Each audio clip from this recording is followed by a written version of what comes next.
అనకాపల్లి జిల్లా ఎస్రాయవరం మండలం అడ్డు రోడ్డు జంక్షన్ లో జనసేన పార్టీ 13వ ఆవిర్భావ దినోత్సవ వేడుకలను ఘనంగా నిర్వహించారు. ఈ కార్యక్రమానికి రాష్ట్ర కార్యదర్శి బోడపాటి శివదత్ ముఖ్య అతిథిగా హాజరయ్యారు. ఈ సందర్భంగా ఆయన మాట్లాడుతూ జనసేన అధినేత పవన్ కళ్యాణ్ ప్రజలకు సేవ చేయాలనే లక్ష్యంతో పార్టీని స్థాపించారన్నారు. ఇక 2024 ఎన్నికల్లో జనసేన పోటీ చేసిన 21 ఎమ్మెల్యే స్థానాల్లో 21 గెలిచి 100% విజయాన్ని సాధించిందని పేర్కొన్నారు. పార్టీ సిద్ధాంతాలను ప్రజల్లోకి తీసుకువెళ్లి జనసేనను మరింత బలోపేతం చేయాలని కార్యకర్తలకు పిలుపునిచ్చారు. అనంతరం కేక్ కట్ చేసి దినోత్సవాన్ని ఘనంగా జరుపుకున్నారు.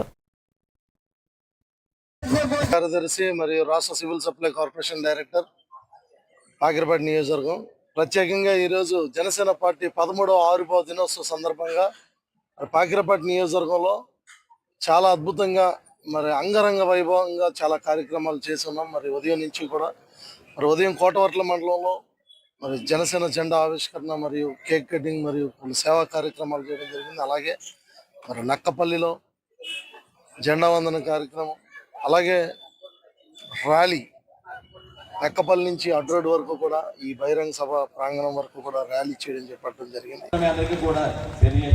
ఫలితం గురించి కాదు, మనం సేవ చేయాలి.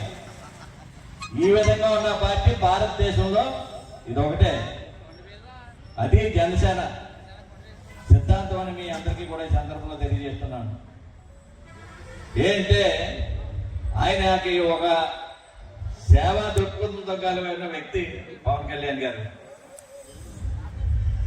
దానివల్ల ఏంటంటే కార్గిల్ యుద్ధం దగ్గర నుంచి లెక్కేసుకుంటే ఈ వేళ వరకు కూడా సుమారు 100 కోట్ల రూపాయలు అతను సొంతంగా సంపాదించుకుని వైట్ మనీ చేసి ట్యాక్స్ కట్టి అటు రైతులు కానీ సైనికులు కానీ జై జవాన్ జై కిసాన్ అనే ఏదైతే నిదానంతో వాళ్ళందరికీ ఆదుకున్న ఏకైక పార్టీ నాయకుడు ఈ భారతదేశంలో ఒక పవన్ కళ్యాణ్ ఈ సందర్భంగా అందరికీ కూడా తెలియజేస్తున్నారు.